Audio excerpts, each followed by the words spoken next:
मैं गिरिराज अग्रवाल मेरे YouTube channel में आप सभी विद्यार्थियों का स्वागत करता हूँ। पिछले वीडियो में मैंने आपको आर्टिकल्स में ए का यूज बताया था। आज मैं आपको अगला यूज बताने जा रहा हूँ और वह है एन का प्रयोग। देखिए, कल के वीडियो में मैंने आपको अंतर बताया था कि ए और एन इन दोनों डिफरेंस क्या है।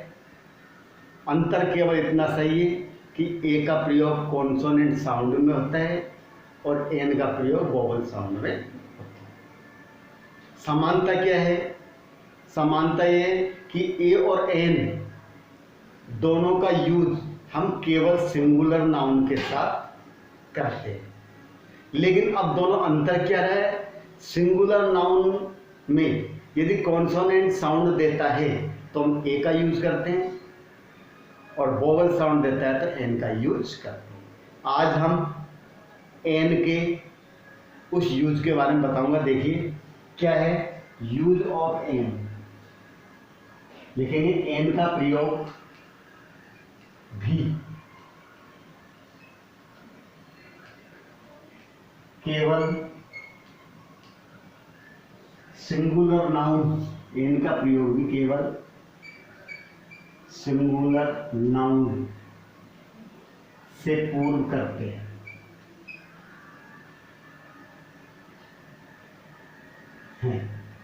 केवल सिंगुलर नाउन से पूर्व करते हैं।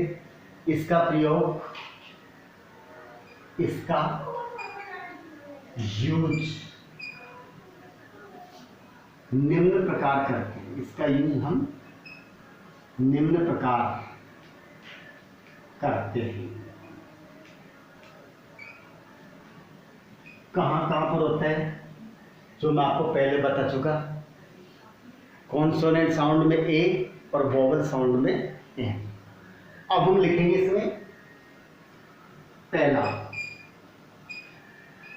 वे सिंगुलर नाउन जो वोवल्स से प्रारंभ होकर, वोवल्स से प्रारंभ होकर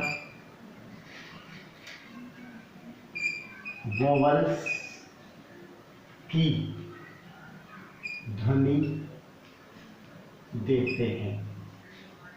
वोवल से प्रारंभ होकर वोवल्स की ध्वनि देते हैं। Example, an apple, an elephant, an ink pot. पूरे एग्जाम्पल बता रहा हूं। An orange, orange, an umbrella. देखिए A E I O you, सभी वोवल्स आ गए। ए ई आई ओ और यू। एप्पल आई बोलता है, एलिफेंट में ए बोलता है, इंक पॉट में ई बोलता है, ऑरेंज में ओ की ध्वनि आती है, अम्ब्रेला में एक है। इस प्रकार से हम देखेंगे कि ये वोवल से प्रारंभ होकर वोवल्स की ध्वनि देते हैं, इसलिए हम किसका यूज करेंगे? एन का यूज करेंगे। नेक्स्ट, अगला रूल्स क्या है वो देखेंगे। कभी कभी जिस प्रकार से वोवल से प्रारंभ होकर फिर कॉन्सोनेंट साउंड देते हैं, उसी प्रकार से कॉन्सोनेंट से प्रारंभ होकर वोवल साउंड भी देते हैं।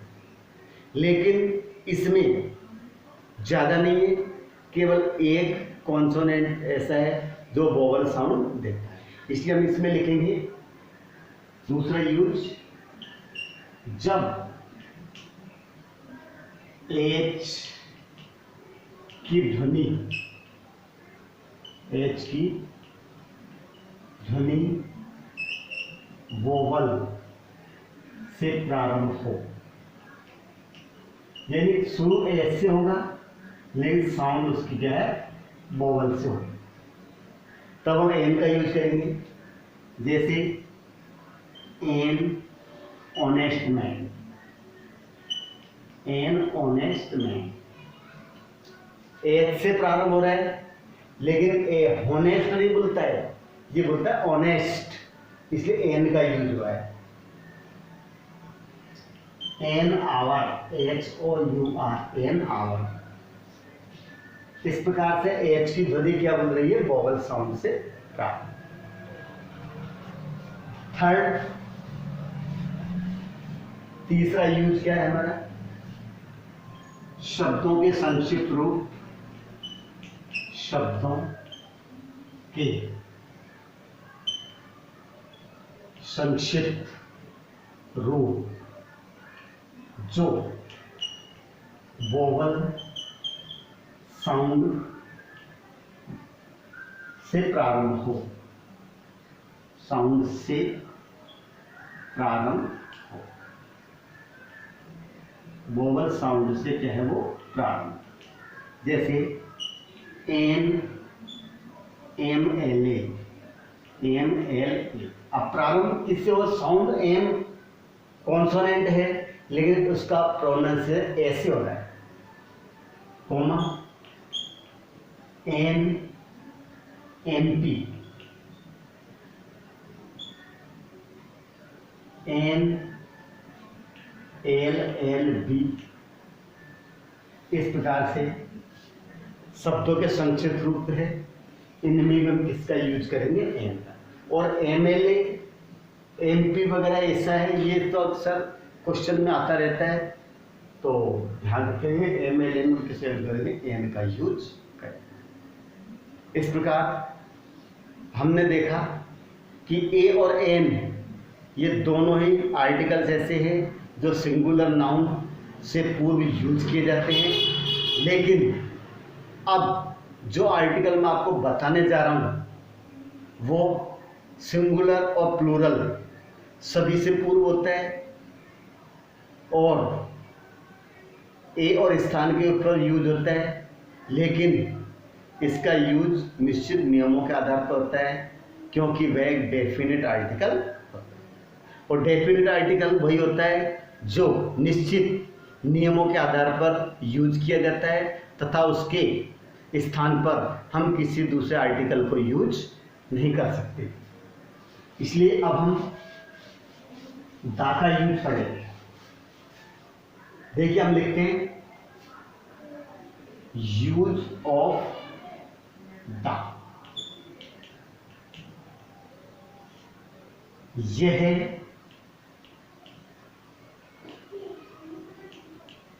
डेफिनिट आर्टिकल होता है।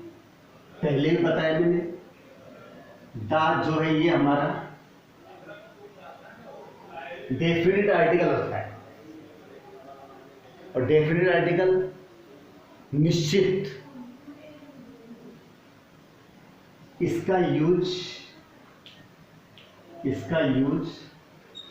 सिंगुलर व प्लूरल, इसका यूज सिंगुलर व प्लूरल सभी नाउन से पूर्व करते हैं। यहां पर सिंगुलर और प्लूरल का मामला नहीं है, यहाँ पर कुछ अलग रूल्स चलते हैं, उसके आधार पर हम आर्टिकल का यूज करते हैं। निश्चित नियम होता है, उसके आधार पर हम यूज करेंगे, और जहाँ पर हम दा का यूज करते हैं वह हमारे लिए विशेष हो जाता है। तो देखिए, लेकिन इसका यूज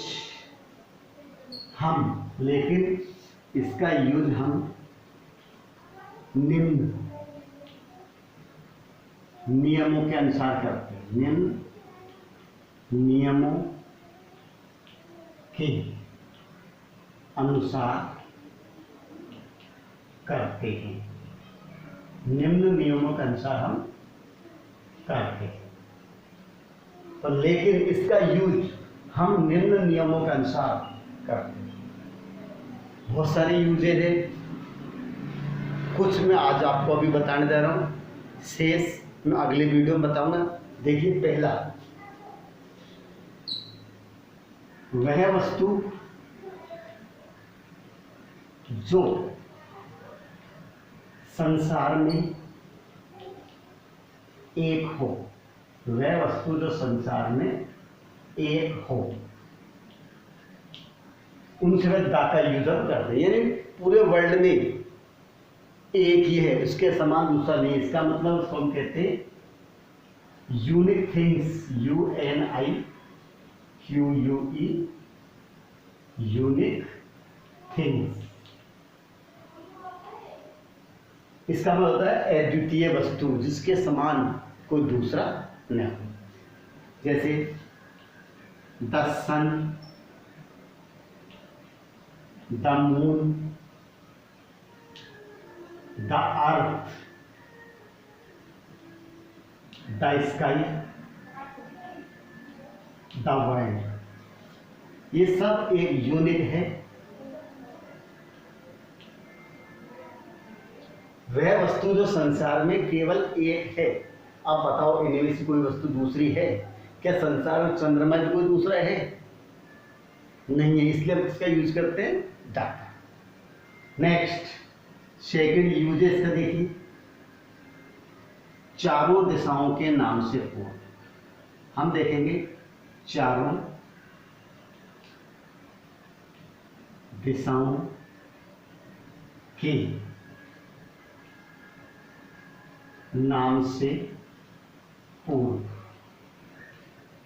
चारों दिशाओं के नाम से पूर्ण हम दा का यूज करते हैं। एग्जाम्पल देखेंगे, द ईस्ट,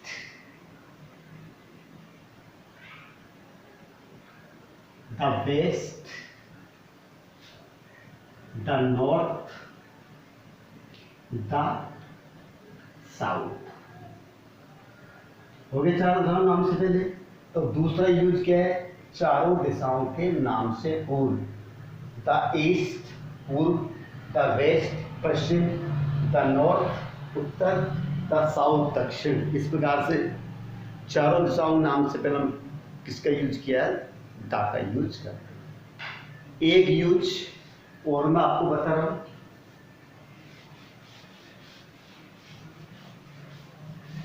तीसरा यूज और देखते हैं।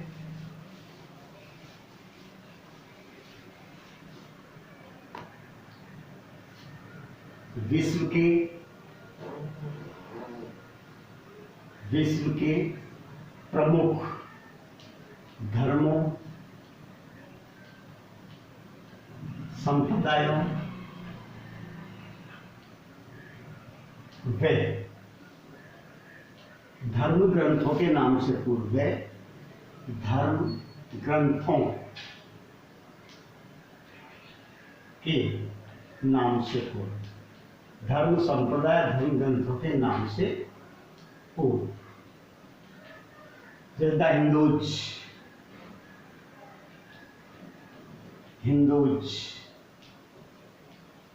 The Muslims, the Ramayana, RAMAYAN,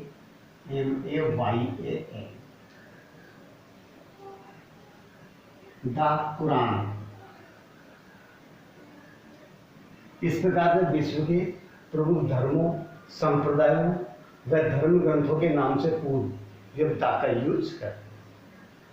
आज के लिए इतना ही पर्याप्त है। अगले वीडियो में मैं आपको दा से संबंधित बहुत सारे अनेक यूज हैं जिनको मैं कल आपको विशेष समझाऊंगा। धन्यवाद।